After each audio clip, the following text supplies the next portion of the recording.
ہم چیلنج کر کے کہتے ہیں، مرزا صاحب جو ہے نا وہ اپنی انہوں نے بنائے ہوئے لوگوں کو کہتے ہیں کہ میرا جھنڈا لوائی اعظم من لوائے محمد، میرا جھنڈا محمد صلی اللہ علیہ وسلم کے جھنڈے سے بڑا ہے۔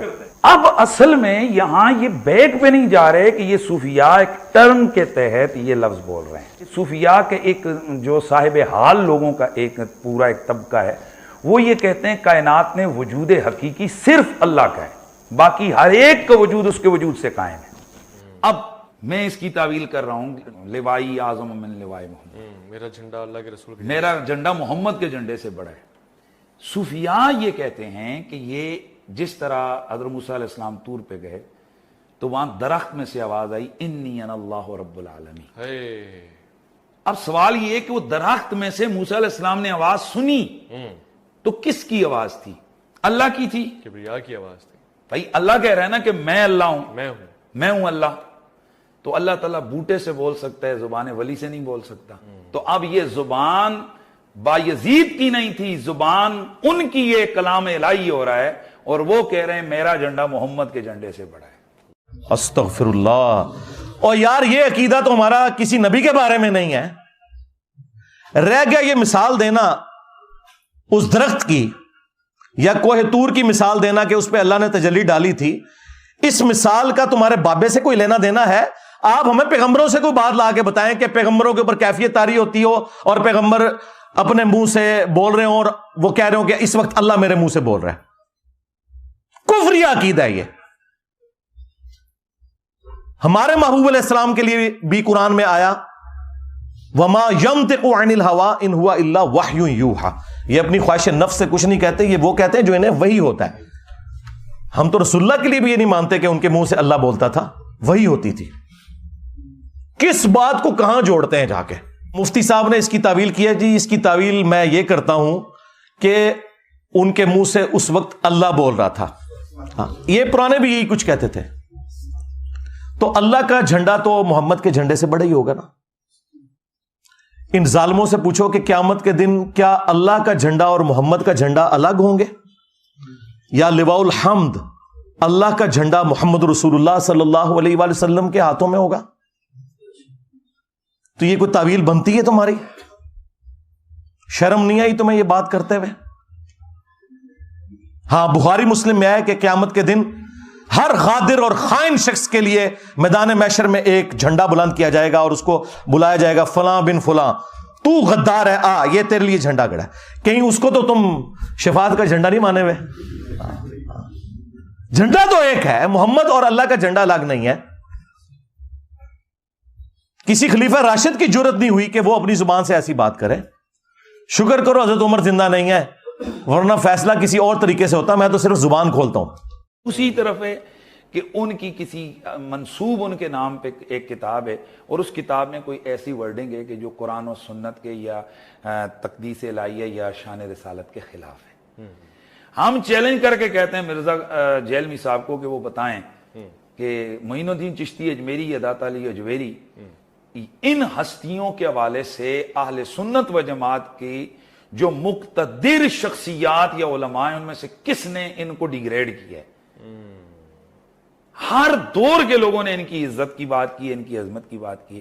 اب اگر ان سے کوئی غلط چیز آئی ہے تو ایک تو میں نے کہہ دیا کہ کتاب کی نہیں ہے، دوسری یہ کہ وہ جو ہے نا وہ کسی غلطی رائٹر کی ہو گئی، اور ایسا ہوتا رہتا ہے۔ صحیح ہے۔ اور اگر وہ کلام واقعی ان کے لیے اگر ثابت بھی ہو جائے، اب ہم تیسرا پوائنٹ اہل سنت یہ رہتے ہیں، وہ کہتے ہیں کہ پھر اس کلام کی مناسب تعویل کریں۔ مثلا میں آج آپ کو ایک پوائنٹ دے رہا ہوں، بڑا آپ حیران ہوں گے۔ ایک بزرگ اسی طرح آئے تو ان کے سامنے کوئی بات ہوئی تو ان کا نام تھا صادق۔ تو انہوں نے کہا کہ چل بھائی تو پڑھ، اگر تو مجھے سچا مانتے تو پڑھ لا الہ الا اللہ صادق رسول اللہ۔ تو بندے نے جناب پڑھ لیا۔ اب یہ بات اس وقت کے ایک ولی کامل تھے، ان کے پاس یہ لکھا ہے دیوبندی علماء کی کتابوں میں، یہ لکھا ہوا ہے یہ واقعہ۔ تو جو اس وقت کے بہت بڑے عالم بھی تھے، اللہ کے ولی بھی تھے، ان کے پاس گئے کہ جی وہ بندے نے تو یہ کلمہ پڑھا ہے لا الہ الا اللہ صادق رسول اللہ، ہنس پڑے۔ انہوں نے کہا کہ آپ نے فن نہیں پڑھا ہے، تقلیب والا قانون نہیں پڑھا ہے۔ قلب کہتے ہیں مبتدا کو خبر اور خبر کو مبتدا بنا دینا۔ نے کہا اللہ کے بندے وہ بندہ امتحان کے طور پر وہ دیکھنا چاہ رہا تھا کہ اس بندے کا علم کتنا ہے. یہ اصل میں تقلیب ہوئی ہے کلام کے اندر, اور یہ لا الہ الا اللہ رسول اللہ صادقون مبتدا خبر بنائی اور خبر کو مبتدا بنایا ہے. اللہ کا رسول سچا ہے جی, نہ کہ وہ والا صادق رسول اللہ. دیکھو کڈی کہانی کراندے جے, پر چشتی دی چے تے عربی چ کوئی نہیں جے ہوندی. ہاں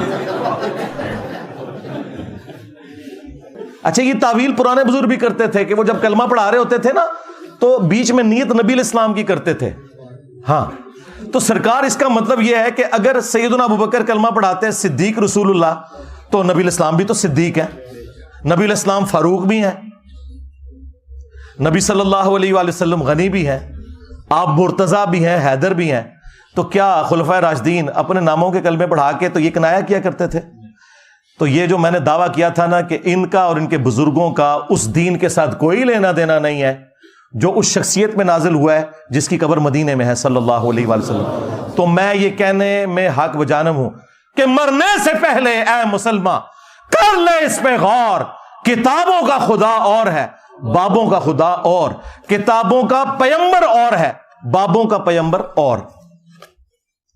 نمبر 1 چشتی رسول اللہ, جو حشر بہشت میں بھی لکھا ہے اور سبع سنابل میں بھی لکھا ہوا ہے, اور اعلیٰ حضرت نے خود تعریف کی ہے اور کہا یہ رسول اللہ کی برگاہ میں کتاب مقبول ہے سبع سنابل فتاوی رضویہ کے اندر, لہذا اعلیٰ حضرت بھی مجرم ہے اس میں. انہوں نے ایسی کتاب کی تعریف کیوں کی جس میں چشتی رسول اللہ لکھا ہوا تھا؟ اگر انہوں نے انجانے میں کی تو ان کا علم غیب فارغ, اور اگر جان بوجھ کے کی تو ایمان بھی فارغ. اب آپ فیصلہ کریں. جی وہ معین الدین چشتی صاحب خاص حالت میں تھے, مرید ہونے ایک شخص آیا تو پوچھا کلمہ کیسے پڑھتا ہے؟ اس بیچارے نے صحیح کلمہ سنایا, کہا نہیں ایک دفعہ نا اس طرح پڑھ, چشتی رسول اللہ کے ساتھ پڑھ. تو اس نے پڑھ دیا تو کہتے ہیں خواجہ صاحب بہت خوش ہوئے, اسے مرید بھی کیا اور اسے انعامات سے نوازا, اور پھر جاتے ہوئے کہا کہ وہ میں نے تیرا امتحان لیا تھا, کلمہ وہی ہے بس. یہ جو آخری جملہ کہتے ہیں رجوع ہو گیا. سرکار رجوع اس طرح ہوتا ہے؟ خود تو دوسروں کو کہتے ہو کہ جو جھوٹی موٹی بھی قادیانی لکھ کے جرمنی چلا جائے تو اسے اعلانیہ توبہ کرنی ہوگی, تمہارے چاچے کو, تمہارے چاچا چشتی کو توبہ نہیں کرنی ہوگی؟ اور چاچا جی تھوڑی چاچی گئی, ہاں جب تو نے چشتی رسول اللہ پڑھایا تھا تیری بیوی فارغ ہو گئی تھی, سب سے پہلے تجھے دوبارہ چاچی لینی ہے جا کے واپس, اس کے بعد تیری بیعت بھی ٹوٹ گئی تھی.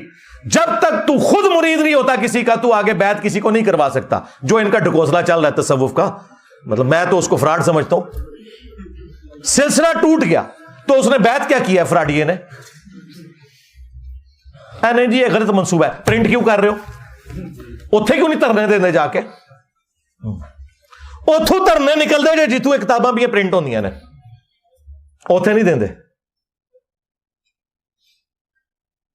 تو یہ بالکل فراڈ ہے. توبہ اسی طریقے سے ہوگی کہ میں نے کفر بکا تھا, سب سے پہلے میں کلمہ پڑھ کے مسلمان ہوتا ہوں, آج تم واپس چلا جا, میں پہلے خود کوئی پیر تلاش کروں گا, کوئی پھر نکاح خام تلاش کروں گا, اور نیا حق مہر بھی ہوگا. یہ ذہن میں رکھیے گا, ایویں نہیں چاچی واپس آندی.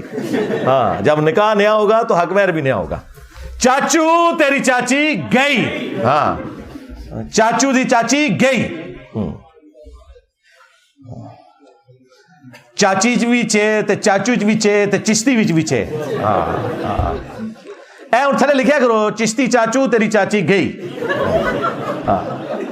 اے لے جاؤ جتھے کوئی بزرگاں دی گل کرن تھلے لکھو چشتی چاچو تیری چاچی گئی. ہاں ہاں